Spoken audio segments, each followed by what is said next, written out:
नमस्कार दोस्तों, स्वागत है आप सभी का आपके अपने चैनल बेस्ट जी के टेस्ट में। तो दोस्तों, जैसा कि आप सभी को पता है कि हमारे चैनल पर केवल फॉरेस्ट गार्ड की तैयारी कराई जा रही है और इसी तैयारी को जारी रखते हुए हिंदी के 80 प्रश्नों का एक और शानदार टेस्ट लेकर उपस्थित हुए हैं हम। तो यदि आप फॉरेस्ट गार्ड की तैयारी कर रहे हैं तो आप हमारे चैनल को सब्सक्राइब करके हमसे जुड़ सकते हैं। तो चलिए शुरू करते हैं आज का अपना शानदार टेस्ट। तो पहले प्रश्न की ओर बढ़ते हैं। पहला प्रश्न है कि आप शनिवार के दिन चले जाएं, इस वाक्य का शुद्ध वाक्य क्या होगा? आपने शनिवार को चले जाएं, बी आप शनिवार को चले जाएं, सी आप शनिवार को चले जाएं, डी आप शनिवार को चले आएं। तो इसका सही आंसर होगा ऑप्शन नंबर सी, आप शनिवार को चले जाएं। प्रश्न नंबर 2 है कि वृक्ष हों भले खड़े, हो घने हो बड़े, एक पत्र छाह भी, मांग मत मांग मत मांग मत, अग्निपथ अग्निपथ अग्निपथ। इस कविता के रचयिता हैं ए हजारी प्रसाद, बी सूर्यकांत त्रिपाठी, सी हरिवंश राय बच्चन, डी महादेवी वर्मा। तो इसका सही आंसर होगा option number C, Harivansh Rai Bachchan. प्रश्न नंबर 3 है कि आप भोजन किया, इस वाक्य का शुद्ध वाक्य क्या होगा? ए आपने भोजन किया, बी आपने भोजन को किया, सी भोजन आपने किया, डी आप भोजन किए। तो इसका सही आंसर होगा ऑप्शन नंबर ए, आपने भोजन किया। प्रश्न नंबर 4 है कि किसी विचार को भाव को अपनी बौद्धिक क्षमता और ज्ञान से डैश द्वारा पल्लवन है। ए पल्लवित किया जाना ही पल्लवन है, बी कल्पित किया जाना ही पल्लवन है, सी वर्कित किया जाना ही पल्लवन है, डी पुष्पित किया जाना ही पल्लवन है। तो इसका सही आंसर होगा ऑप्शन नंबर ए, पल्लवित किया जाना ही पल्लवन है। यानी किसी विचार को भाव को अपनी बौद्धिक क्षमता से और ज्ञान से पल्लवित किया जाना ही पल्लवन कहलाता है।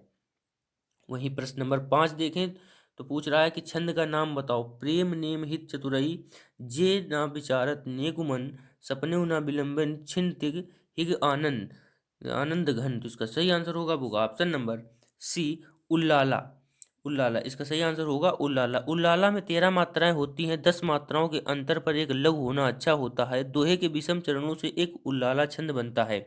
वहीं प्रश्न नंबर 6 है कि छंद का नाम बताओ। नीलांबर परिधान हरित पट पर सुंदर है, सूर्य चंद्र युग मुकुट मेखला रत्नाकर है, नदियां प्रेम विवाह फूल तारा मंडल है, बंदी जन खगवृंद शेषफन सिंहासन है। इसका सही आंसर होगा ऑप्शन नंबर बी, रोला। रोला एक सममात्रिक छंद होता है। इसमें 24 मात्राएं होती हैं। सम चरणों यानी दूसरे और चौथे चरणों में 13-13 मात्राएं होती है तथा विषम चरणों यानी पहले और तीसरे चरणों में 11-11 मात्राएं होती हैं। प्रश्न नंबर 7 है कि कच्छ का अर्थ है ए कमरा कांच, बी कमरा किनारा, सी कमरा तांबा, डी कमरा और कांक। तो इसका सही आंसर होगा ऑप्शन नंबर डी, कमरा और कांक। प्रश्न नंबर 8 है कि दिन और दीन का क्या अर्थ होता है? दिन और दीन का क्या अर्थ होता है? दिन यानी दिवस और दीन माने गरीब। तो इसका आंसर हो जाएगा ऑप्शन नंबर बी, दिवस और गरीब। प्रश्न नंबर 9 है कि यथाविधि में कौन सा समास है? ए कर्मधारय समास, बी अव्ययीभाव समास, सी द्विगु समास, डी तत्पुरुष समास। तो इसका सही आंसर होगा ऑप्शन नंबर बी, अव्ययीभाव समास। यथाविधि में अव्ययीभाव समास होता है। प्रश्न नंबर 10 है कि मिश्रित वाक्य को साधारण वाक्य में बदलो। जो कभी लोकप्रिय होता है उसका सम्मान सभी करते हैं, इसे साधारण वाक्य में बदलना है। ए लोकप्रिय कवि का सम्मान सभी करते हैं, बी लोकप्रिय कवि का सम्मान करना चाहिए, सी लोकप्रिय कवि का को सम्मानित सभी के द्वारा करते हैं, डी लोकप्रिय कवि जो होता है उसका सभी सम्मान करते हैं। जिसका सही आंसर होगा ऑप्शन नंबर ए, लोकप्रिय कवि का सम्मान सभी करते हैं। प्रश्न नंबर 11 है कि जीवन मरण किस युग्म का शब्द है? ए विपरार्थक, सी बी निरर्थक और निरर्थक निरर्थक, सी सार्थक निरर्थक, डी पर्याय युग्म। तो इसका सही आंसर होगा ऑप्शन नंबर ए, विपरार्थक। जीवन और मरण एक दूसरे के विपरीत शब्द होते हैं। प्रश्न नंबर 12 है कि जिसमें छंद नपे तुले और परिभाषित नियमों के अनुसार हो उसे क्या कहते हैं? ए खंड काव्य, बी पद्य काव्य, सी महाकाव्य, डी गद्य काव्य। तो इसका सही आंसर होगा ऑप्शन नंबर बी, पद्य काव्य। जिस छंद में नपे तुले जिसमें छंद नपे तुले होते हैं उसे पद्य काव्य कहते हैं। प्रश्न नंबर 13 है कि रथ चालक का समासिक विग्रह क्या होगा? ए रथ चलने वाला रथ, बी रथ को चलाने वाला, सी रथ को चलाने वाला, डी रथ जो चलाता है। तो इसका सही आंसर होगा ऑप्शन नंबर सी, रथ को चलाने वाला। रथ चालक का समासिक विग्रह होगा रथ को चलाने वाला। प्रश्न नंबर 14 है कि शुद्ध वाक्य लिखो, उसे 2 रोटी दे दो। इसका शुद्ध करना है तो ऑप्शन नंबर ए में रखा है उसे 2 रोटियां दे दो, बी उसे रोटियां दे दो, सी उसे रोटियां दो दो, डी उसे 2 रोटियां दे दो। तो इसका सही आंसर होगा वो होगा ऑप्शन नंबर ए, उसे 2 रोटियां दे दो। प्रश्न नंबर 15 है। प्रश्न नंबर 15 है कि साधारण वाक्य को मिश्रित वाक्य में बदलो। हर श्रृंगार को देखते ही मुझे रीता की याद आ गई। इसे मिश्रित वाक्य में बदलना है। ए, हर श्रृंगार की ओर देखता हूँ तब मुझे रीता की याद आ जाती है। इसका सही आंसर होगा वो ऑप्शन नंबर सी, जब मैं हर श्रृंगार की ओर देखता हूँ तब मुझे रीता की याद आ जाती है। प्रश्न नंबर 16 है कि अवचड़ को खड़ी बोली में क्या कहते हैं। अवचड़ को खड़ी बोली में क्या कहते हैं। ए, जोरदार, बी, कमजोर, सी, बहुत सस्ता, डी, बहुत धीमा। तो इसका सही आंसर होगा वो ऑप्शन नंबर ए, जोरदार। अवचड़ को खड़ी बोली में जोरदार कहते हैं। जबकि प्रश्न नंबर 17 है कि अवते रहिगे को खड़ी बोली में क्या कहते हैं। ए, दूसरी जगह रहेंगे, बी, आते ही रहे, सी, जाते रहेंगे, डी, जाते रहे। तो इसका सही आंसर होगा वो ऑप्शन नंबर बी, आते ही रहे। औते रहिए को खड़ी बोली में कहते हैं आते ही रहे। प्रश्न नंबर 18 है कि निम्नलिखित पंक्तियों में कौन सा रस है। सुनत लखन के वचन कठोरा, परस धरि धर्यों कर घोरा, अब जन देव दोष महिलोगु, कटुवादी बालक वध जोगु। तो इसका सही आंसर होगा वो ऑप्शन नंबर ए, रौद्र रस। इन पंक्तियों में रौद्र रस दिखाई देता है। परशुराम लक्ष्मण के प्रति क्रोध करते हुए नजर आते हैं। प्रश्न नंबर 19 है कि रस का नाम बताएं। मणिमय कनक नंद के आंगन, बिंब पकड़िबे धावत। ए, वात्सल रस, बी, हास्य रस, सी, श्रृंगार रस, डी, करुण रस। इसका सही आंसर होगा वो ऑप्शन नंबर ए, वात्सल रस। मणिमय कनक नंद के आंगन, बिंब पकड़िबे को धावत। भगवान कृष्ण बिंब को पकड़ रहे हैं। प्रश्न नंबर 20 है कि पारिभाषिक शब्द वह हैं जो प्रत्यय के क्षेत्र में अर्थ को प्रकट करते हैं। बी, जिनकी परिभाषा या व्याख्या नहीं की जा सकती हो। सी, जो किसी क्षेत्र विशेष में एक निश्चित और परिसीमित अर्थ को प्रकट करते हैं। डी, जो किसी क्षेत्र में विशेष में एक निश्चित और परिसीमित अर्थ को प्रकट नहीं करते हैं। तो इसका सही आंसर होगा वो ऑप्शन नंबर सी, जो किसी क्षेत्र विशेष में एक निश्चित और परिसीमित अर्थ को प्रकट करते हैं उन्हें पारिभाषिक शब्द कहते हैं। प्रश्न नंबर 21 है कि कपट और कपाट का क्या अर्थ होता है। कपट यानी धोखा और कपाट यानी दरवाजा या किवाड़ा। तो इसका सही आंसर होगा वो ऑप्शन नंबर बी, धोखा और दरवाजा। प्रश्न नंबर 22 है कि किताब का पर्यायवाची है। ए, पोथी, बी, पाथी, सी, पथी, डी, पाठी। तो इसका सही आंसर होगा वो ऑप्शन नंबर ए, पोथी। किताब का पर्यायवाची होता है पोथी। प्रश्न नंबर 23 है कोमल का पर्यायवाची है। ए, मद, बी, मधु, सी, मृदु, डी, मृद। जिसका सही आंसर होगा वो ऑप्शन नंबर सी, मृदु। कोमल का पर्यायवाची मृदु है यहाँ पर। 24 प्रश्न नंबर 24 है कि उन उपसर्ग से बना शब्द है। ए, 19, बी, 19, सी, 19, डी, 19। तो इसका सही आंसर होगा वो ऑप्शन नंबर सी, 19। उन उपसर्ग से बना शब्द 19 है। उन प्लस ईस 19। प्रश्न नंबर 25 है कि श्वेत और श्वेत का क्या अर्थ होता है। श्वेत और श्वेत का क्या अर्थ होता है। श्वेत यानी सफेद और श्वेत माने पसीना। तो इसका सही आंसर होगा वो ऑप्शन नंबर बी, सफेद और पसीना। प्रश्न नंबर 26 है कि सही कथन बताइए। ए, पारिभाषिक शब्द सिर्फ लक्ष्यार्थ में ही ग्रहण किए जाते हैं। बी, पारिभाषिक शब्द लक्ष्यार्थ और व्यंग्यार्थ में ही ग्रहण किए जाते हैं। सी, पारिभाषिक शब्द सिर्फ अभिधार्थ में ही ग्रहण किए जाते हैं। डी, पारिभाषिक शब्द सिर्फ व्यंग्यार्थ में ही ग्रहण किए जाते हैं। तो इसका सही आंसर होगा ऑप्शन नंबर सी, पारिभाषिक शब्द सिर्फ अभिधार्थ में ही ग्रहण किए जाते हैं। प्रश्न नंबर 27 है कि श्रृंगार रस के 2 प्रकार होते हैं। ए, अनुभव रस वियोग रस, बी, संयोग रस वियोग रस, सी, संयोग रस विभाव रस, डी, श्रृंगार रस औरंगार रस। सही आंसर होगा वो ऑप्शन नंबर सी, संयोग रस और विभाव रस। श्रृंगार रस के 2 प्रकार होते हैं। कौन से। सी नहीं होगा, इसका आंसर होगा बी, संयोग रस और वियोग रस। श्रृंगार रस के 2 भेद होते हैं। कौन कौन से। संयोग रस और वियोग रस। प्रश्न नंबर 28 है कि सही मुहावरा बताइए। कभी दुखी नहीं होना चाहिए। इसके लिए क्या सही मुहावरा होगा कि दिन फिरते हैं, दिन पटकते हैं, दिन ठिठुरते हैं, दिन ठहरते हैं। तो इसका सही आंसर होगा ऑप्शन नंबर ए, दिन फिरते हैं, यानी सभी के दिन फिरते हैं तो इसलिए कभी निराश नहीं होना है। प्रश्न नंबर 29 है काव्यांश में निहित अलंकार बताइए। देख लो साकेत नगरी यही है, स्वर्ग से मिलने गगन को जा रही है।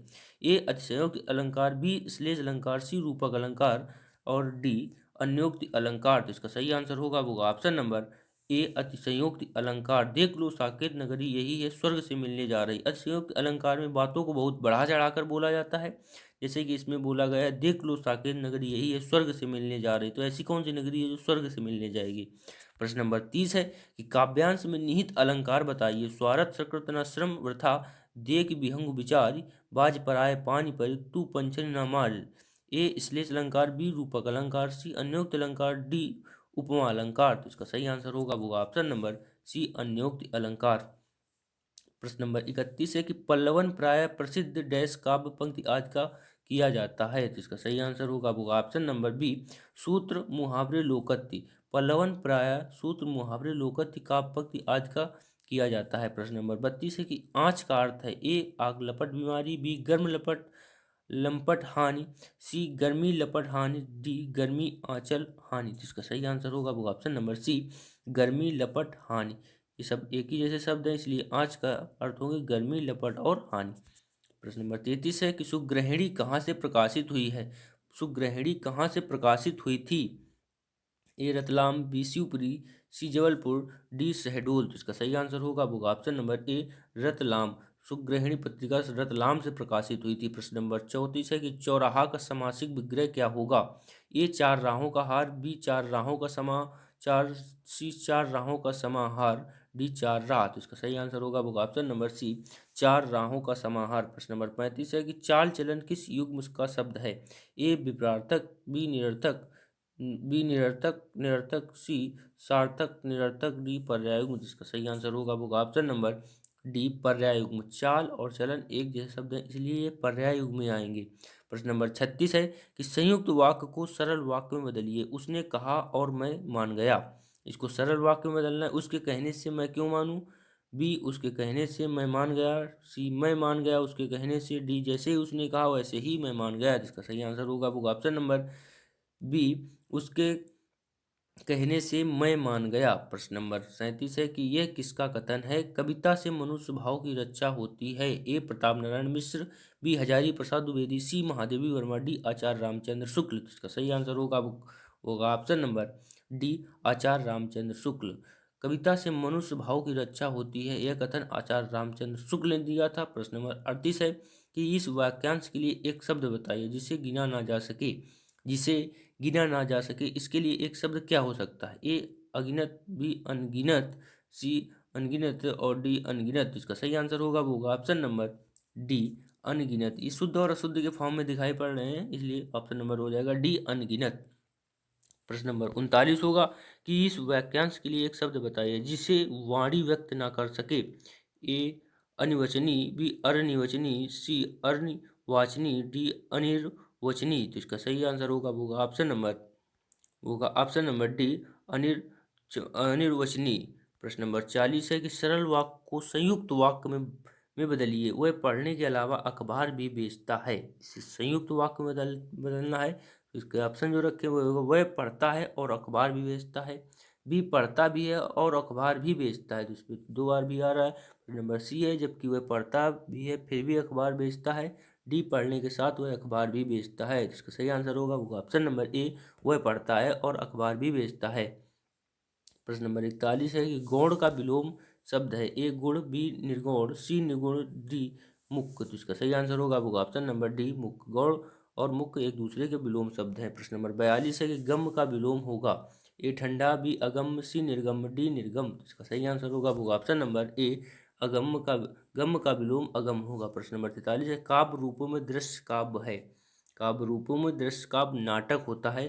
प्रश्न नंबर 44 है कि डैश भाषा अस्थायी होती है। ए लिखित भाषा, बी हिंदी भाषा, सी मौखिक भाषा, डी सांकेतिक भाषा। तो इसका सही आंसर होगा ऑप्शन नंबर सी, मौखिक भाषा एक अस्थायी भाषा मानी जाती है क्योंकि ये कोई लिखित में नहीं होती है जो स्थायी हो। प्रश्न नंबर 45 है कि विशिष्ट विषय जैसे विज्ञान, कला आदि की तकनीक अभिव्यक्ति के लिए निश्चित अथवा विशिष्ट अर्थ में प्रयुक्त होने वाले शब्द क्या कहलाते हैं? ए यौगिक शब्द कहलाते हैं, बी पारिभाषिक शब्द कहलाते हैं, सी योग रूढ़ शब्द कहलाते हैं, डी रूढ़ शब्द कहलाते हैं। तो इसका सही आंसर होगा वो ऑप्शन नंबर बी, पारिभाषिक शब्द कहलाते हैं। प्रश्न नंबर 46 है कि महाकाव्य और खंड काव्य में समान लक्षण है। ए भाषा शैली उपस्थापन, बी कथोपकथन और उपस्थापन, सी उद्देश्य उपस्थापना, डी कथानक उपस्थापना, उपस्थापन। तो इसका सही आंसर होगा वो ऑप्शन नंबर डी, कथानक और उपस्थापन। महाकाव्य और खंड काव्य में समान लक्षण होते हैं कथानक और उपस्थापन के। प्रश्न नंबर 47 है कि आंगिक भाषा डैश के अंतर्गत आती है। ए अशाब्दिक भाषा, बी अशाब्दिक भाषा, सी शाब्दिक भाषा, डी अशाब्दिक भाषा। तो इसका सही आंसर होगा वो ऑप्शन नंबर डी, अशाब्दिक भाषा। आंगिक भाषा के अंतर्गत अशाब्दिक भाषा आती है। प्रश्न नंबर 48 है कि सूरदास को किस रस का सम्राट कहा गया। ए वात्सल्य रस, बी श्रृंगार रस, सी शांत रस, डी भक्ति रस। तो इसका सही आंसर होगा वो ऑप्शन नंबर ए, वात्सल रस। सूरदास को वात्सल रस का सम्राट कहा जाता है। प्रश्न नंबर 49 है कि संक्षेपण में भाव सुरक्षा तथा डैश का ध्यान रखना चाहिए। ए वैचारिक अशुद्धता का, बी वैचारिक शुद्धता का, सी वैचारिक सशुद्धता का, डी पौराणिक शुद्धता का। तो इसका सही आंसर होगा वो ऑप्शन नंबर बी, वैचारिक शुद्धता का। प्रश्न नंबर 50 है कि संक्षेपण में विषय की डैश को बनाए रखना चाहिए। तो इसका सही आंसर होगा वो ऑप्शन नंबर सी, सुसंबद्धता एवं पूर्णता। संक्षेपण में विषय की सुसंबद्धता एवं पूर्णता को बनाए रखना चाहिए। प्रश्न नंबर 51 है कि संसार की असारता के कारण उत्पन्न हुए वैराग से डैश की उत्पत्ति होती है। ए वात्सल रस, बी शांत रस, सी भक्ति रस, डी हास्य रस। इसका सही आंसर होगा वो ऑप्शन नंबर बी, शांत रस। संसार की असारता के कारण उत्पन्न हुए वैराग से शांत रस की उत्पत्ति होती है। प्रश्न नंबर 52 है कि अपने सैनिकों की विजय का समाचार सुनकर भारतवासियों ने डैश हवन करवाया। बी अगरबत्ती, घर में अगरबत्ती जलाई, सी तेल के दिए जलाए, डी घी के दिए जलाए। तो इसका सही आंसर होगा वो ऑप्शन नंबर डी, घी के दिए जलाए। अपने सैनिकों की विजय का समाचार सुनकर भारतवासियों ने अपने अपने घर में घी के दिए जलाए। प्रश्न नंबर 53 है कि रजनी को चाहे कितना भी समझाओ उसके डैश है। कान में तेल नहीं डालती, कान पर जू नहीं बैठती, कान पर जू नहीं रेंगती। तो यही सही हो जाएगा इसका आंसर, कान पर जू नहीं रेंगती। रजनी को चाहे कितना भी समझाओ उसके कान पर जू नहीं रेंगती। प्रश्न नंबर 54 है कि ओटना और औटना का अर्थ है। ए तरफ और तथा, बी सोना और सुलाना, सी बिनौले अलग करना और खौलाना, डी तरफ और लौटना। तो इसका सही आंसर हो जाएगा वो ऑप्शन नंबर सी, बिनौले अलग करना और खौलाना। प्रश्न नंबर 55 है कि मीडिया नवचिंतन कहाँ से प्रकाशित हुई। ए भोपाल, बी शिवपुरी, सी नगौद, सी और डी शहडोल। तो इसका सही आंसर होगा वो ऑप्शन नंबर ए, भोपाल से। मीडिया नवचिंतन कहानी कविता भोपाल से प्रकाशित हुई थी। प्रश्न नंबर 56 है कि मुहावरे का अर्थ बताइए। घर में नहीं दो दाने और बुढ़िया चली भुनाने। ये गर्व होना, बी व्यर्थ का दिखावा करना, सी हर तरफ से संपन्न होना, डी घमंड करना। तो इसका सही आंसर हो जाएगा वो ऑप्शन नंबर बी, व्यर्थ का दिखावा करना। घर में नहीं दाने और बुढ़िया चली भुनाने, इसका जो सही आंसर होगा वो होगा व्यर्थ का दिखावा करना। प्रश्न नंबर 57 है कि मुहावरे का अर्थ बताइए। खोपड़ी गंजी करना। ए बहुत धमकाना, बी बहुत मारना, सी बहुत गुस्साना, डी बहुत डांटना। तो इसका सही आंसर होगा वो ऑप्शन नंबर बी, बहुत मारना। बोलते नहीं कि मारते मारते खोपड़ी गंजी कर दी जाएगी। तो इसका आंसर जो होगा वो होगा बहुत मारना। प्रश्न नंबर होगा 58, तुलसी कृत में कौन सा समास है। ए कर्मधारय समास, बी द्वंद्व समास, डी सी द्विगु समास, डी तत्पुरुष समास। तो इसका सही आंसर होगा वो ऑप्शन नंबर डी, तत्पुरुष समास। तुलसी कृत, इसका समासिक विग्रह करेंगे तो हो जाएगा तुलसी जी दास द्वारा कृति। प्रश्न नंबर 59 है कि रिक्त स्थान की पूर्ति कीजिए। प्रश्न नंबर 59 है रिक्त स्थान की पूर्ति करें। विभाषा में डैश मिल सकती है। ए क्षेत्रीय रचनाएं, बी साहित्यिक रचनाएं, सी आंचलिक रचनाएं, डी सामाजिक रचनाएं। जिसका सही आंसर होगा वो ऑप्शन नंबर बी, साहित्यिक रचनाएं। विभाषा में साहित्यिक रचनाएं भी की जाती हैं। प्रश्न नंबर 60 है जिसमें किसी कथा का वर्णन गद्य में किया जाता है उसे क्या कहते हैं। खंड काव्य, पद्य काव्य, महाकाव्य, गद्य काव्य। इसका सही आंसर होगा वो ऑप्शन नंबर डी, गद्य काव्य। जिसमें किसी कथा का वर्णन गद्य में किया जाता है उसे गद्य काव्य कहा जाता है। प्रश्न नंबर 61 है कि हिंदी खड़ी बोली किस अपभ्रंश से विकसित हुई है। A Magadhi, B Shauraseni, C ब्रांचल, डी अर्धमागधी। तो इसका सही आंसर होगा वो option number B, Shauraseni. Hindi Khari Boli Sauraseni अपभ्रंश से विकसित हुई है। प्रश्न नंबर 62 है कि जिन शब्दों की उत्पत्ति का पता नहीं चलता उन्हें कहा जाता है। ए विदेशज, बी देशज, सी तत्सम, डी तद्भव। तो इसका सही आंसर होगा वो ऑप्शन नंबर बी, देशज। जिन शब्दों की उत्पत्ति का पता नहीं चलता उन्हें देशज कहा जाता है। जबकि जो शब्द संस्कृत से सीधे आते हैं उन्हें तत्सम कहा जाता है, और जिन संस्कृत शब्दों में परिवर्तन होता है उन्हें तद्भव कहा जाता है, और जो शब्द विदेश से लिए जाते हैं उन्हें विदेशज शब्द कहा जाता है। प्रश्न नंबर 63 है कि शैतान की आंत इस मुहावरे का उपयुक्त अर्थ है। अत्यंत धूर्त व्यक्ति, बहुत लंबी वस्तु, अत्यंत नगण्य वस्तु, अत्यंत लाभदायक वस्तु। इसका सही आंसर होगा वो ऑप्शन नंबर बी, अत्यंत लंबी वस्तु। शैतान की आंत इस मुहावरे का सही जो अर्थ होगा वो होगा अत्यंत लंबी वस्तु। प्रश्न नंबर 64 है कि प्रत्यक्ष के द्वारा अप्रत्यक्ष का चमत्कार पूर्ण वर्णन किस अलंकार का लक्षण है। ए अनुमान, बी एकावली, सी परिकर, डी कारणमाला। तो इसका सही आंसर होगा वो ऑप्शन नंबर ए अनुमान। अनुमान के द्वारा ही अप्रत्यक्ष का चमत्कार पूर्व वर्णन किया जाता है। प्रश्न नंबर 65 है कि द्विवेदी युगीन रचना जय भारत के रचनाकार हैं। ए मैथिली शरण गुप्त, बी महावीर प्रसाद द्विवेदी, सी बाल मुकुंद गुप्त, डी श्रीधर पाठक। इसका सही आंसर होगा वो option number A Maithili Sharan Gupt. Dwivedi युगीन रचनाकार मैथिली शरण गुप्त द्वारा जय भारत की रचना की गई थी। प्रश्न नंबर 66 है कि कबीर ने समाज सुधार के अंतर्गत किसका उपदेश नहीं दिया। ए मूर्ति पूजा का विरोध, बी जाति प्रथा का खंडन, सी स्त्री पुरुष की समानता, डी हिंदू मुस्लिम पाखंड का खंडन। इसका सही आंसर होगा वो ऑप्शन नंबर सी स्त्री पुरुष की समानता। कबीर जी ने समाज सुधार के अंतर्गत स्त्री और पुरुष की समानता को उपदेश नहीं दिया था। प्रश्न नंबर 67 है कि जायसी द्वारा रचित पद्मावत निम्नलिखित में से क्या है। ए वक्रोक्ति, बी अनुकृति, सी समासोक्ति, डी रूपक काव्य। इसका सही आंसर होगा वो ऑप्शन नंबर सी समासोक्ति। प्रश्न नंबर 68 है कि अधजल गगरी छलकत जाए, इस कहावत का क्या अर्थ हो सकता है। ए गगरी का भरी न होने कारण छलकना, बी अल्प ज्ञान पर इतराना, सी ज्ञान प्रदर्शन करना, डी अज्ञान प्रकट करना। तो इसका सही आंसर होगा वो ऑप्शन नंबर बी अल्प ज्ञान पर इतराना। अधजल गगरी छलकत जाए, इसका जो सही आंसर होगा वो ऑप्शन नंबर ए बी अल्प ज्ञान पर इतराना, यानी थोड़ा ज्ञान होने पर बहुत ज़्यादा घमंड करना।